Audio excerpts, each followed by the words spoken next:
ডাকাতি, ছিনতাই এবং চাঁদাবাজি রোধে যমুনা সেতু থেকে উত্তরবঙ্গগামী গুরুত্বপূর্ণ পণ্যবাহী যানবাহনগুলোতে দেয়া হচ্ছে পুলিশ এসকর্ট। ঈদ সামনে রেখে সিরাজগঞ্জ জেলা পুলিশের এমন উদ্যোগে স্বস্তি প্রকাশ করেছে পরিবহন সংশ্লিষ্টরা। সোহেল রানার প্রতিবেদন, জানাচ্ছেন তাহসিন তারিন।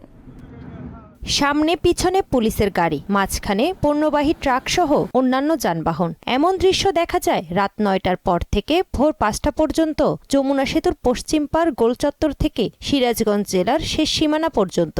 ঈদ সামনে রেখে মহাসড়কে ডাকাতি, ছিনতাই ও চাঁদাবাজি রোধে এমন ব্যবস্থা গ্রহণ করেছে সিরাজগঞ্জ জেলা পুলিশ। চালকরা বলছেন, আগে এই মহাসড়কে রাতে ডাকাতি, ছিনতাই হতো, কিন্তু এখন পুলিশের স্কট দেওয়ার কারণে রাস্তায় কোনো সমস্যা হচ্ছে না। নির্বিঘ্নে গন্তব্যে যেতে পারছেন তারা। আগে চুরি ডাকাতি ছিনতাই ছিল, আগে এখন ভালো হয়েছে। বর্তমান সিরাজগঞ্জের পুলিশের আওতায় আমরা খুব চলাফেরা করে শান্তিতে আছি। আমি রংপুর যাবো, আমার দাঁড়াইছে এখানে।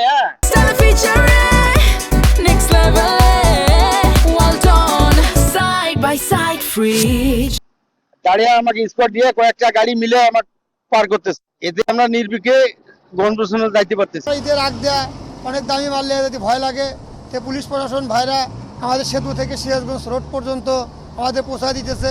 মহাসড়কে ডাকাতি, ছিনতাই ও চাঁদাবাজি রোধ এবং নির্বিঘ্নে যানবাহন চলাচলের জন্য জেলা পুলিশ 3টি টিমের মাধ্যমে এই উদ্যোগ গ্রহণ করেছেন। যে সমুদ্রকারী গুরুত্বপূর্ণ জিনিস, অর্থাৎ তেলের ট্যাঙ্কিগুলো, এই ট্যাঙ্কিগুলো আমরা নিরাপত্তা দেয়। যদি পাবনার দিকে যায় তাহলে আমরা পাবনা ডিপো পর্যন্ত চলে যাই, আর যদি রাজশাহী পর্যন্ত তাহলে আমাদের সীমানা হলো চরহামকুড়িয়া, আমরা চরহামকুড়িয়া পৌঁছে দিই। ঈদ সামনে রেখে মহাসড়কে নিরাপত্তা জোরদার এবং মূল্যবান পণ্য পরিবহনে যে কোনো ধরনের ঝুঁকি এড়াতে এই সিদ্ধান্ত নেওয়া হয়েছে বলে জানান পুলিশের এই কর্মকর্তা। এই স্কট টিমের মূল কাজটা হচ্ছে উত্তরবঙ্গগামী যে সকল পণ্যবাহী ট্রাক, লরি, পিকআপে যে মূল্যবান পণ্য বহন করে মহাসড়ক দিয়ে, সেই পণ্যগুলা নির্বিঘ্নে এবং নিরাপত্তার সাথে যাতে এই সিরাজগঞ্জ জেলা অতিক্রম করে যেতে পারে, সেই উদ্দেশ্যে মূলত আমাদের এই স্কটটা চালু হয়েছে। পুলিশের এমন উদ্যোগকে স্বাগত জানিয়েছে মহাসড়কে চলাচলকারী যাত্রী, চালক, হেলপার সহ সংশ্লিষ্ট সবাই।